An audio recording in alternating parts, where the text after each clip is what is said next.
Hamunut v'za'zou'i hanefesh, artistry and the, let's say, the tremblings of the soul, the movings of the soul.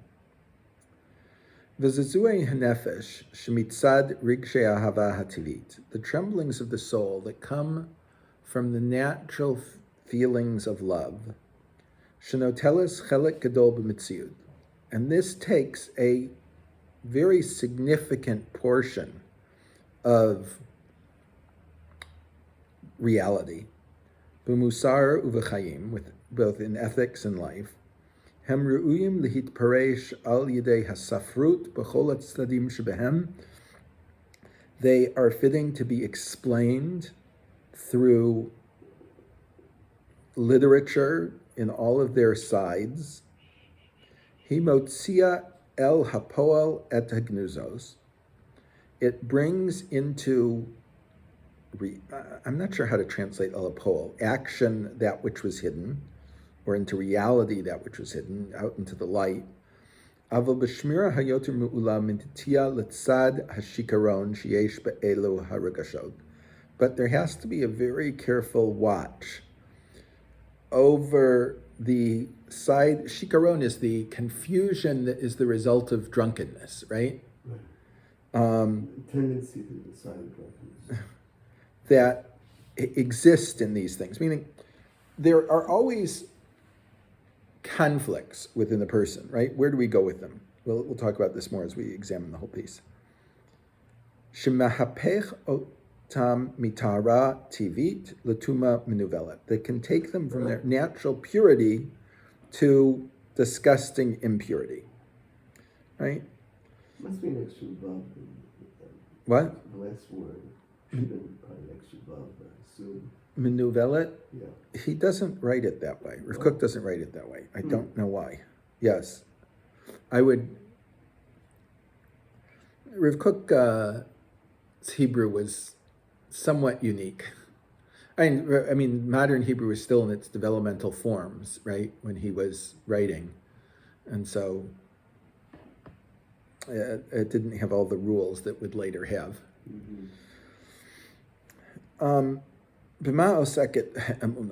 What does artistry, what should it deal with? Artistry is a human creation. It doesn't deal with things that are natural day-to-day things, meaning you don't go to a museum, right, and see a normal thing, right? What the pieces of art that speak to us come out of za'zou'i hanefesh, the struggles of the soul, right?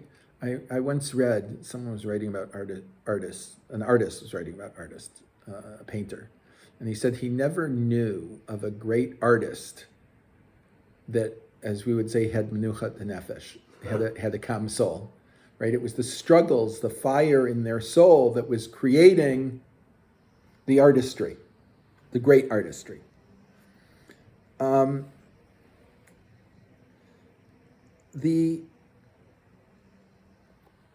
The artist, he doesn't describe a person that gets up in the morning, he goes to work, he comes home, right?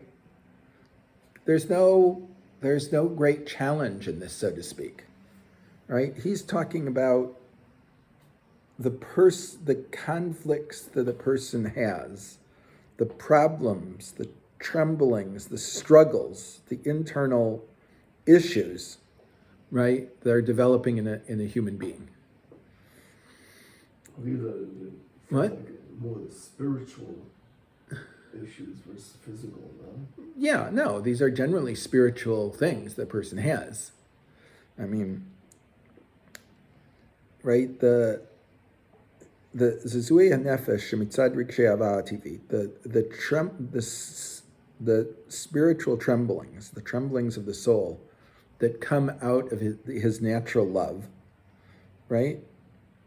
This is where great poetry comes from, great literature, great art, right? That takes notelis chelik Gdol במציאות במוסר ובחיים. It takes a great portion of it from the ethical aspects of life, right? That these powers, these types of conflicts of spiritual, moral growth, right? They are the things that we are, let us say, are appreciated in the greatest art. The struggles that exist there, the taking out and exposing this struggle to mankind.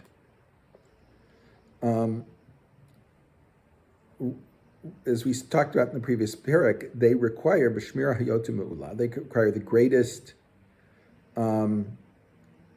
guarding because of the spiritual confusion, like a drunken person, right, that can turn them from good to bad. Chazal say in Avos to Rabbi Nassim, Perek Lamed Zayin, there are a whole list of things. It goes from 7 to 1, 7 to 1, 7 to 1 several times. In the second set, it says, Shiva Dvarim Ruban Kasha Umyutan Yafe. There are 7 things that a little bit of them is good. Well, a lot of them is bad, but a little bit is good. Meaning there are certain things in this world that are just bad, right? Eating poison is just a bad thing, right? You'll never talk to tell the tale. But if you want to talk about it in a spiritual way, certainly the 3 Averos that are Yahareg Val Yavor, they're just bad. All right, we can. I think all people can agree that these things are just bad things, right? There's other things that they're good. It doesn't matter how much you do, you can always do more, right? But there are other things that are in the middle. Yain, wine, meaning if you drink a little bit of wine, right, it can relax you and make you feel good. If you drink too much, you have the Midrash Tanchuma that we had last week about the guy, the drunk father, right? His son shows him the drunk guy lying on the road, and he goes, "Where do you get this good wine that gets you so drunk?" Right? Only this is I think brought down in Shulchan Aruch to enhance your appetite, drinking a little bit of wine, not too much wine, right? A little bit of wine is good. Malacha, physical work. Right? It's good to get outside and do something occasionally, right? Be constructive, physically constructive. Vishena, sleep. You should sleep. People have to sleep. At least most people have to sleep. I remember reading in the biography of Tziyuda Kook that I can't remember, it was 1 or 2 o'clock in the morning, he would go into the base medrash of Berkas Rav and turn off the light, wanting people to sleep. And he said people have to sleep a normal amount. Don't try and kill yourself. But there's at least one told me that it didn't take it all on. Rav Drukman, of course, is famous for not sleeping, as Tziyuda himself famous for not sleeping. But most people, they have to sleep. The osher, wealth. A little wealth is good. It allows you to do appropriate tzedakah and so on. Huge amounts of wealth generally aren't so good for people. The derech eretz, you have to earn a living. Umayim chamim, hot water. V'kazas dam, and drawing blood. When we're describing these things, they have to be measured out and weighed and done appropriately, and not, so drunk that you don't get up next morning for minyan, right? Like it's, everything has to be measured. And so too, when we're dealing with the emotions and the as Rav Kook says, the natural feelings of love, they're in a person, right? You have to weigh and get to what's good, get to oneself. So what's wrong with Dark Eretz? Meaning, if you are only involved in earning a living, then you're not doing the other things that we need for perfection of the soul. You have to do some of it. You have to earn a living. No, But that I can say it's malacha. no, malach is physical work. Even if you're a businessman who sits in an office all day, you should do some physical work. I think that's the difference between the two. That,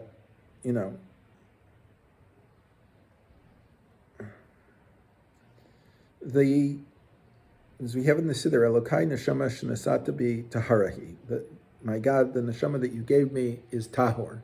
Whenever we're struggling with these things, we have to be attempting to get to the place that reveals the taharat neshama, the purity of the soul. A second section of this shir is Safru Teshuva V'Shirasa. The literature of repentance and its song. Now, by the way, with Kook, when he says tshuva, does not mean tshuva as most people mean it. What Rav Kook, his idea of tshuva is returning to the essence of what we are. All right? And this goes along, by the way, with all of Rav Kook's thought, meaning Klal Yisrael returns to its land, it returns to its language, and the individuals have to return to who they are. That's an intrinsic part of his thought. So we have to remember, when we're talking about the struggles of the soul, right, that that these help us reveal what is in the inner soul that we can get back to ourselves. In the introduction to Oro Teshuva, he says, Hasafru Tetet B'chol Hazaviot Sheyesh Sham Shira V'Chayim, that the literature goes out into all corners of song and life. Lo chadra klal letoch otzer hachaim hanifla hazeh. It doesn't penetrate at all into this great, wonderful treasure of life. Orot hatshuva, the otzar hatshuva, the treasury of repentance, of return to oneself. Bemes lo hitchila klal lehit anyen bo. In truth, it hasn't begun to concern itself with it. Ladat et techunato ve'erko, to understand its content and its value. Afilu mitzido hapiuti, even from its liturgical side. Just like the natural love of the trembling that are within the tremblings of the soul, meaning there are ups and downs, right? There is no such thing in a human being, right, that only has ups, right? That we have this whole thing, the famous thing with Rabbi Eliezer ben Dudai, right, who is famous for having visited every prostitute in the world, right? And he hears about this one that's over 7 rivers, across 7 countries, right? The whole thing. And there's the Barsha on it, there's Maharal on it, there's all sorts of explanations of what it is, right? But in the end, he's inspired to do tshuva, and he dies doing tshuva, right? And Rebbe says, Chalavai, my chelek lolam haba should be like his. I mean, Rebbe obviously has a lot more going for him than Eliezer ben Dudai. I've heard several people say, yeah, but Makom so maybe Rebbe's saying that, right? no, let me, the shot they want to give for here is that once Eliezer ben Dudai decided to do tshuva, From that point up until he died, it was a straight uphill run, right? And Rebbe was jealous of this. He was a normal human being that had ups and downs and this, right? And conflicts that he had to deal with. And the idea of someone just going from this stage straight up and never going down, that's something that a soul can work and desire for. But we have heights and we have depths, right? This is part of the normal condition, right? There are times when we advance. There are times that we retreat. There are times that we're extremely happy. There are times that we feel depressed. And all of these things, right, are the natural parts of human condition, right? And we know that when someone is depressed, he cannot feel a real connection to God, right? He feels far away. That's Nachum Breslov, his philosophy. Never to be depressed. Yeah, you can say that. I don't know whether it's possible to just decide you're not going to be depressed. I think it's part of humanity that sometimes you feel good and sometimes you don't feel good. Right. It's more than just to not feel good, I think. Yeah, but I listen. I'm not talking about clinical depression. I'm not talking about those things. But there are times when people feel down. Like.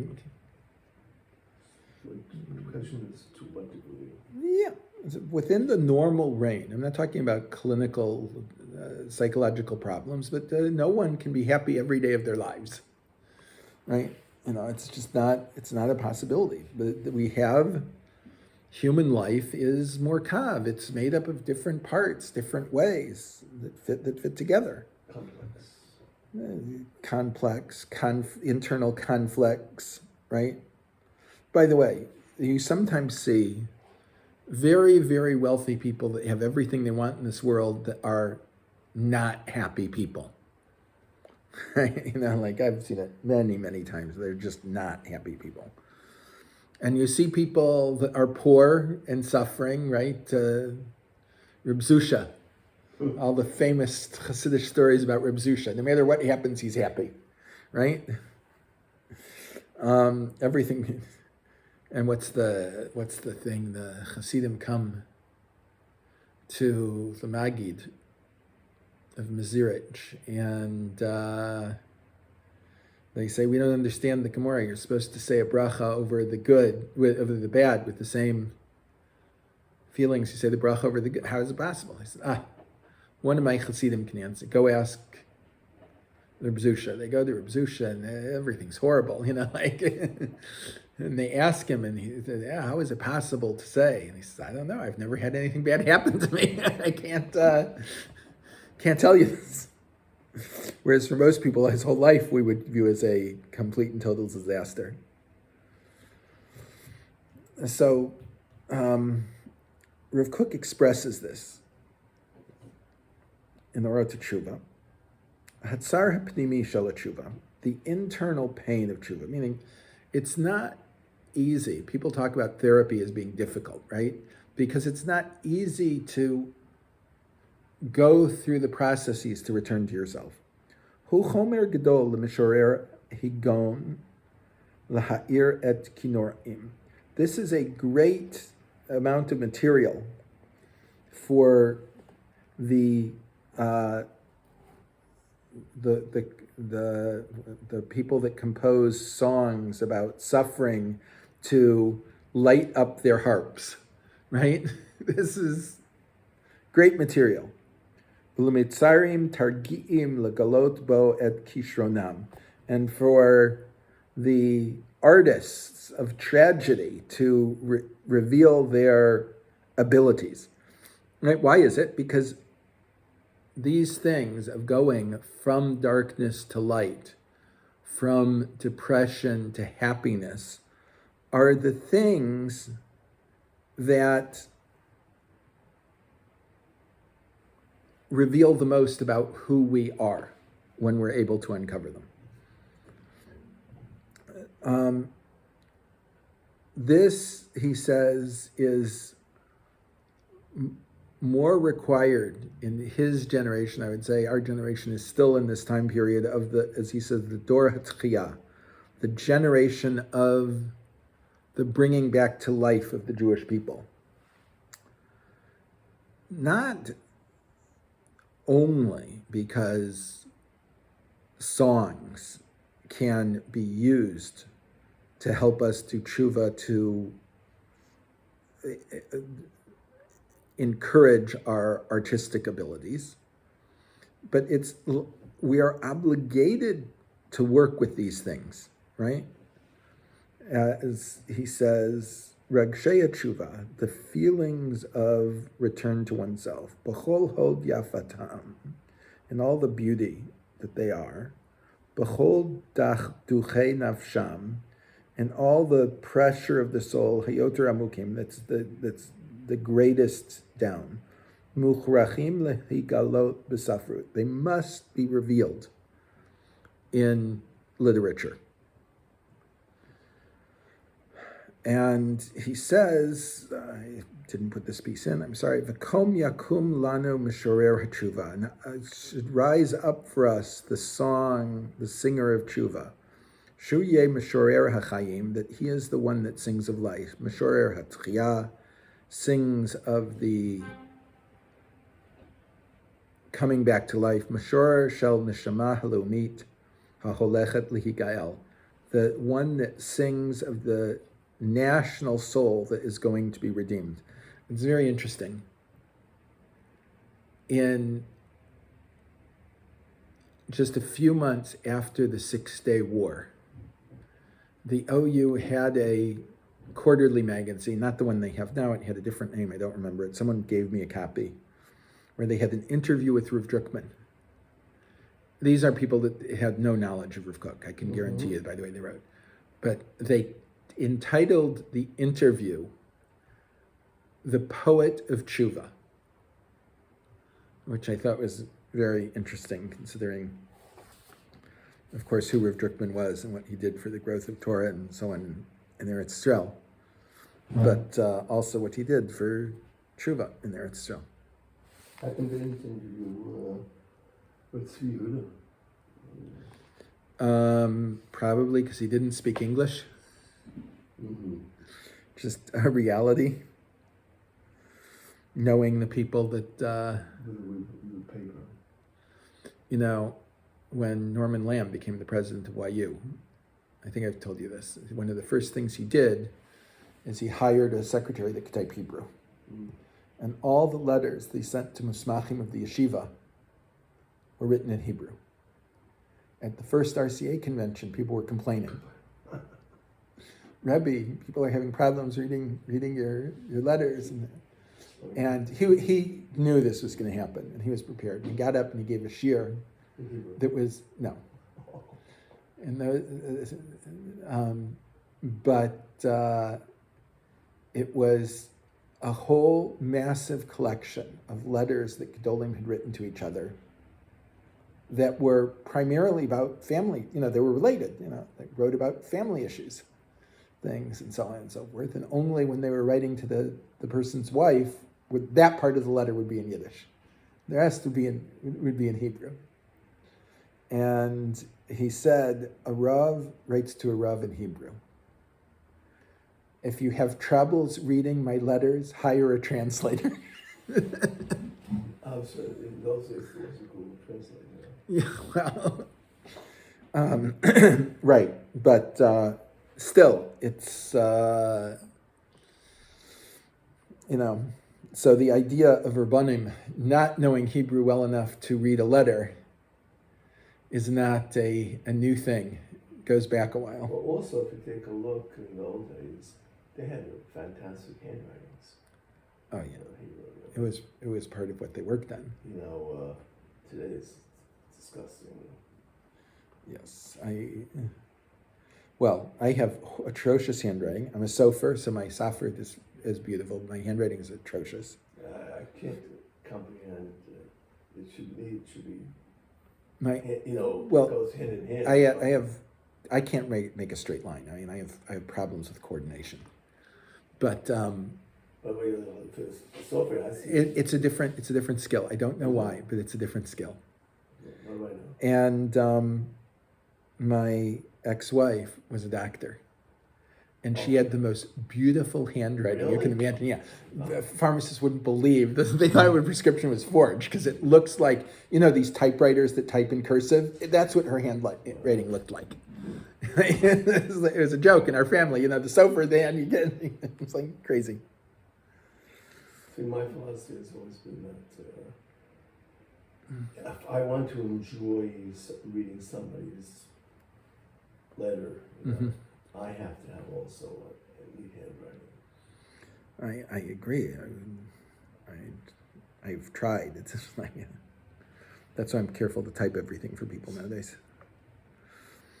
There is a poem that Drukman put in his commentary on Rav Kook's Akdama to Shir HaShirim that he printed, Rav Drukman printed, but it's not in the set of Rav Kook's writings in the volume of poetry. It wasn't printed before Rav Drukman. He had several kisvei yad from Rav Kook. I assume he received them from Yehuda.